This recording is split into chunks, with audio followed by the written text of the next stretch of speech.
Welcome back to channel. നമ്മൾ ഡെമോണ്ടെ colony cinema കാണാൻ വേണ്ടി വന്നിരിക്കുന്നത് സെക്കൻഡ് പാർട്ട് കേട്ടോ.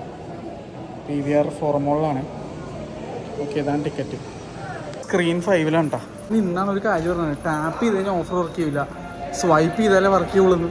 എൻ്റെ എന്തോരം പൈസ പോയിട്ടുണ്ടെന്ന് പറയുമ്പോൾ ഇവിടെ ഫുഡും മറ്റേ ടിക്കറ്റിൻ്റെ ഓഫർ സ്വൈപ്പ് ചെയ്താലേ കിട്ടുള്ളൂ, ടാപ്പ് ചെയ്താൽ കിട്ടില്ലെന്ന്. സ്ക്രീൻ 5.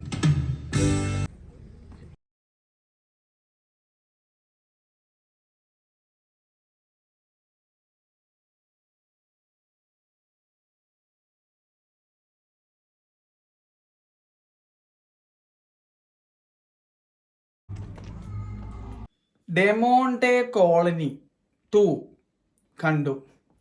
എങ്ങനെ ഉണ്ടായിരുന്നു വെച്ച് കഴിഞ്ഞാൽ, ആദ്യം തന്നെ ഡെമോണ്ടെ കോളനി 1 കാണണം. ഇല്ലെങ്കിൽ അത് കാണാണ്ട് അങ്ങോട്ട് ചെന്ന് കഴിഞ്ഞാൽ റീക്യാപ്പ് കാണിക്കുന്നുണ്ടെങ്കിൽ പോലും ഒരു കിണ്ടി മനസ്സിലാവില്ല. ഞാൻ ഭാഗ്യത്തിന് ഡെമോണ്ടെ കോളനി 1 കണ്ടിട്ടുള്ള ഒരാളായതുകൊണ്ട് ഞാൻ രക്ഷപ്പെട്ടു. അത് ഞാൻ ഇന്നലെ ഒന്നും കൂടി ഇരുന്നൊന്ന് കണ്ട് റീക്യാപ്പ് ചെയ്തിട്ടുണ്ടായിരുന്നു. അതുകൊണ്ട് എനിക്ക് നല്ല രീതിയിൽ കാര്യങ്ങൾ മനസ്സിലായി. കാരണം ഡെമോണ്ടെ കോളനി 1 എവിടെയാണോ നിർത്തുന്നത് ആ സീനിൽ നിന്നാണ് ഈ സിനിമ തുടങ്ങുന്നത്. ആ 1-ലുള്ള കുറേ ക്യാരക്ടേഴ്സും കുറേ സീനും കുറേ സംഭവങ്ങളുമായിട്ട് ഭയങ്കര ലിങ്ക് ഉണ്ട്. അത് ഭയങ്കരമായിട്ട് ഇൻ്റർ കണക്ട് ചെയ്താണ് ഈ സിനിമ പോകുന്നത്. ഇതിനകത്ത് പുതിയ ക്യാരക്ടേഴ്സ് ഉണ്ടെങ്കിൽ പോലും പഴയത് കണ്ടില്ലെങ്കിൽ നിങ്ങൾക്ക് ഒരു കുന്തം മനസ്സിലാവില്ല. എന്താണ് ഈ ഡെമോണ്ടെ കോളനി എന്ന് പോലും നിങ്ങൾക്ക് മനസ്സിലാവില്ല, ആരാണ് ഈ ഡെമോണ്ടെ എന്ന് പോലും മനസ്സിലാവില്ല. അങ്ങനത്തെ അവസ്ഥയാണ്. അപ്പോൾ 1 കാണാണ്ട് ഈ സിനിമയ്ക്ക് പോകില്ലെന്ന് ഞാൻ പറയും. 1 കണ്ടിട്ടേ ഈ സിനിമ കാണാൻ പാടുള്ളൂ.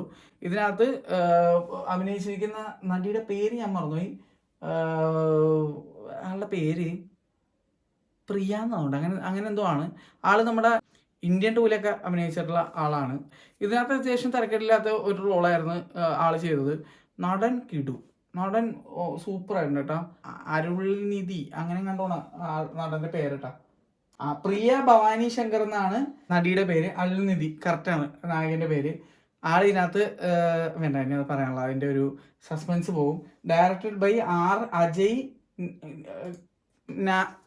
ജ്ഞാനമുത്തു, ഗഗനമുത്തു എന്നാണ് പണ്ട് ഞാൻ പറഞ്ഞുകൊണ്ടിരുന്നത്.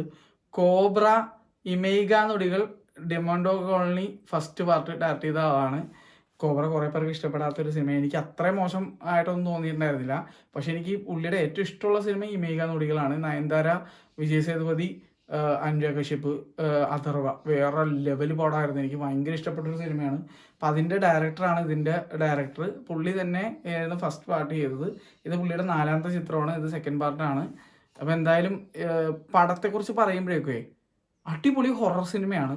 കിടിലൻ സ്ക്രിപ്റ്റാണ്. കണക്ട് ചെയ്തിരിക്കുന്നത് 1 and 2 ആയിട്ട് കണക്ട് ചെയ്തിരിക്കുന്നതും ഏക്കാല ഫ്രഷ് ഐഡിയ വെച്ചിട്ടാണ്. എല്ലാം കിടുവാണ്.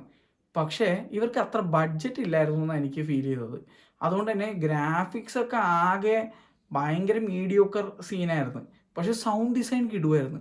കിടിലൻ സൗണ്ടായിരുന്നു. നല്ല അടിപൊളി DCP ആണ് പടത്തിന് കിട്ടിയേക്കണമെന്ന് തോന്നാണ്ട്. എനിക്ക് കറക്റ്റ് DCP എന്താണെന്നുള്ള അറിയില്ല.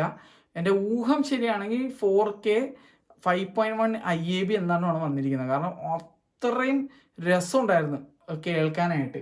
അതുപോലെ തന്നെ കാണാനും നല്ല ക്ലാരിറ്റി ഫീൽ ചെയ്തിരുന്നു. പക്ഷെ കുഴപ്പമെന്ന് വെച്ച് കഴിഞ്ഞാൽ ഇത്രയും ക്ലാരിറ്റിയും കൂടി വന്നപ്പോൾ ആ ഒരു ഗ്രാഫിക്സിൻ്റെ പോരായ്മയൊക്കെ എടുത്തറിയാൻ പറ്റി. വളരെ കുറഞ്ഞ ബഡ്ജറ്റിൽ എന്താണ്ടാണ് അത് ചെയ്തിരിക്കുന്നത്, അതെനിക്ക് ഉറപ്പാണ്. കാരണം ആ ഗ്രാഫിക്സ് കാണുമ്പോൾ തന്നെ മനസ്സിലാവും. അപ്പോൾ ഇപ്പോൾ ഉള്ള ബഡ്ജറ്റ് വെച്ചിട്ട് പുള്ളി ഒരു കിടിലൻ സ്ക്രിപ്റ്റ് തയ്യാറാക്കി സെറ്റ് ചെയ്ത് വെച്ചേക്കണെയാണ്. അപ്പോൾ സ്ക്രിപ്റ്റ് കിട്ടു, ഒന്നും പറയാനില്ല, കിടിലൻ സ്ക്രിപ്റ്റാണ്. എനിക്ക് പേഴ്സണലി വളരെയധികം സ്ക്രിപ്റ്റ് വർക്കായി. പക്ഷേ ആ വിഷ്വൽസിലേക്ക് വന്നപ്പോൾ ആ സ്ക്രിപ്റ്റിനൊത്തുള്ളൊരു വിഷ്വൽസിലേക്ക് ഇവർക്ക് അത് ചെയ്യാനുള്ള ബഡ്ജറ്റ് ഉണ്ടായില്ല എന്ന് മനസ്സിലായി. പക്ഷെ എന്നിരുന്നാൽ പോലും നല്ല രസമുള്ളൊരു സിനിമയായിരുന്നു എന്നാണ് എനിക്ക് ഫീൽ ചെയ്തത്. നല്ല പടമായിട്ടാണ് എനിക്ക് ഫീൽ ചെയ്തത്. എല്ലാവരും ആക്ടിങ് നല്ലായിരുന്നു. ഇതിനകത്ത് കുറച്ച് ബുദ്ധിസ്റ്റ് അല്ലെങ്കിൽ ടിബറ്റിയൻ മോങ്സ് ആയിട്ട് കുറച്ച് ആൾക്കാരൊക്കെ ഉണ്ട്. അവരൊക്കെ അഭിനയിച്ചിരിക്കുന്നത് നന്നായിട്ടാണ്. അതിനകത്തൊരു ചൈൽഡ് ആർട്ടിസ്റ്റ് ഉണ്ട്. എല്ലാവരും സൂപ്പറായിട്ട് അഭിനയിച്ചിട്ടുണ്ട്. അങ്ങനെ നമ്മൾ കാണാത്ത തരം ഒരു തീമിലാണ് ഈ സിനിമ പോകുന്നതും. ഹൊററാണ്, ജംപ് സ്കെയർ മൊമെന്റ്സ് ഉണ്ട്. പിന്നെ നമ്മുടെ മലയാളി ആയിട്ടുള്ള സർജാനോ ഖാലിദ് ഇതിനകത്ത് റോൾ ചെയ്തിട്ടുണ്ട്. കൊടുത്തിരിക്കുന്ന റോള് വളരെ നീറ്റായിട്ട് ചെയ്തിട്ടുണ്ട്. പ്രിയ ഭവാനി ശങ്കറിൻ്റെ ലവ് ഇൻട്രസ്റ്റ് ആയിട്ടാണ്. പക്ഷേ കുറച്ച് നേരം ഉള്ളെങ്കിൽ പോലും നന്നായിട്ട് ചെയ്തിട്ടുണ്ട്. പിന്നെ ഇതിലെ മെയിൻ പ്രൊട്ടാഗനിസ്റ്റ് ആൻഡ് ആൻറ്റാഗനിസ്റ്റ് ആയിട്ടുള്ള ആൾക്കാർ, അങ്ങനെ ഞാൻ പറയുള്ളൂ, കാരണം അല്ലെങ്കിൽ സ്പോയിലറായി പോകും. 2 പേരും സൂപ്പറായിട്ട് ചെയ്തിട്ടുണ്ട്. 2 പേരും 3 പേരും സൂപ്പറായിട്ട് ചെയ്തിട്ടുണ്ട്.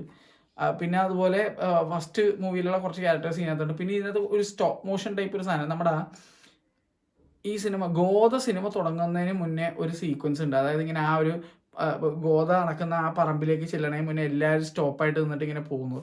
അതുപോലെ ഇങ്ങനത്തെ ഒരു സാധനം ചെയ്തിട്ടുണ്ട്. കിടിലൻ പൊളിയായിട്ടുണ്ട് അതൊക്കെ. അതിന് സ്റ്റോപ്പ് മോഷൻ എന്നാ പറയണമെന്ന് പറഞ്ഞാൽ ഞാൻ പറഞ്ഞത് എന്താണെന്നുള്ള ടൈം ഫ്രീസ് പോലത്തെ ഒരു സാധനം കിടിലനായിരുന്നു. ഒരു രക്ഷയില്ല, അടിപൊളിയായിട്ട് ചെയ്ത് വെച്ചിട്ടുണ്ട്. അപ്പോൾ ടെക്നിക്കലി ഇവർക്കുള്ള സാധനങ്ങൾ വെച്ച് ഇവർ തകർത്തു എന്ന് വേണം എനിക്ക് പറയാൻ. പക്ഷേ വിഷ്വലി നോക്കുമ്പോൾ ഒരുപാട് പ്രോബ്ലംസ് ഉണ്ട്. ഗ്രാഫിക്സ് ഒക്കെ നിങ്ങൾക്ക് ഒരുപാട് സ്ഥലത്ത് മോശമായിട്ടൊക്കെ ഫീൽ ചെയ്യും.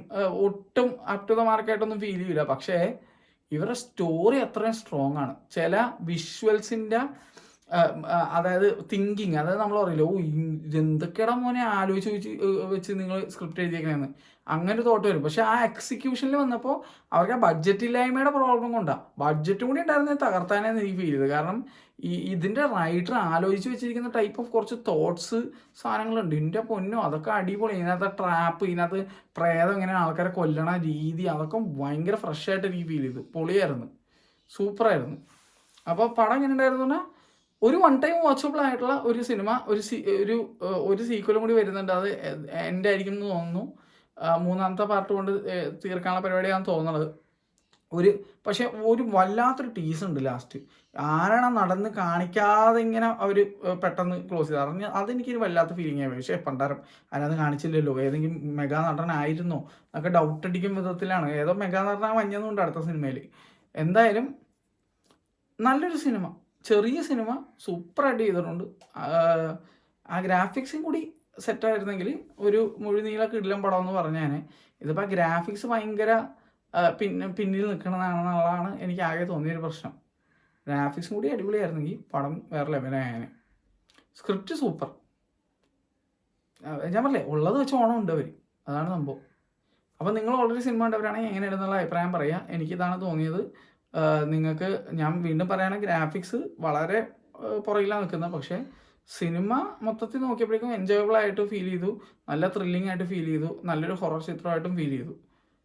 ബഡ്ജറ്റ് ഇല്ലായ്മ, മേ ബി പുള്ളി ഇതിന് മുന്നേ ഡയറക്റ്റ് ചെയ്തത് കോബ്രയല്ലേ, ആ കോബ്രയുടെ ഫെയിലിയർ കാരണം വല്ല എനിക്കൊന്ന് പ്രൊഡ്യൂസർമാർ എന്താണ് ഇങ്ങർക്ക് പ്രൊജക്റ്റ് കൊടുക്കാനായിട്ട് തയ്യാറായിട്ടുണ്ടാവില്ല, ചിലപ്പോൾ പൈസ അധികം ഇൻവെസ്റ്റ് ചെയ്യാൻ തയ്യാറായിട്ടുണ്ടാവില്ല. അങ്ങനെ എന്തെങ്കിലുമൊക്കെ സെറ്റ് ബാക്ക് കൊണ്ടായിരിക്കാമെന്ന് ഞാൻ വിചാരിക്കുന്നു. But he has potential. Director ആള് പണിയറിയാവുന്ന ആളാണ്. പക്ഷെ ഒരു തവണ പാളിപ്പോയെന്നേ ഉള്ളൂ. ഇനിയും ആൾക്കാർ നല്ല ചാൻസ് കൊടുത്തു കഴിഞ്ഞാൽ ആൾ സെറ്റപ്പായിട്ട് വരുമെന്നാണ് എനിക്ക് ഫീൽ ചെയ്യുന്നത്. കാരണം നമ്മൾ എല്ലാവരും ഈ മേഘാനൊടികൾ കണ്ടാണെന്ന് വിചാരിക്കുന്നു. അത് പുള്ളി വേറെ ലെവലിലാണ് ചെയ്ത് വെച്ചത്. അതുപോലെ പണിയറിയാം, പക്ഷേ അതിനൊത്ത 10 എറിയുമ്പോൾ 1 മിസ്സാവൂലേ ബ്രോ, അങ്ങനെ വിചാരിച്ചാൽ മതി. എന്തായാലും അരുൾനിധി കൊള്ളാം, ആൾ നന്നായിട്ട് ആക്ട് ചെയ്തിട്ടുണ്ട്.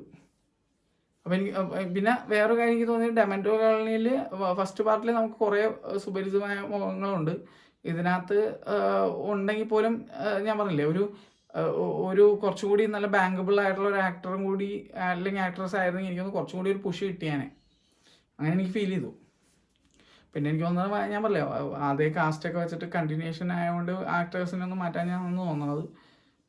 ശരിക്കും പറഞ്ഞാൽ ഈ കഥയിൽ നല്ല നല്ല അടിപൊളി എന്താണ് ബാങ്കബിൾ ആയിട്ടുള്ള ആക്ടേഴ്സ് കുറച്ചുകൂടി സ്റ്റാർട്ടുള്ളവരൊക്കെ കൊണ്ടുവന്ന് ഇട്ടിരുന്നെങ്കിൽ പടം കുറച്ചുകൂടി കൊളുത്തിയാനെന്നാണ് എനിക്ക് ഫീൽ ചെയ്യുന്നത്. അപ്പം അത്രേ ഉള്ളൂ. Bye bye.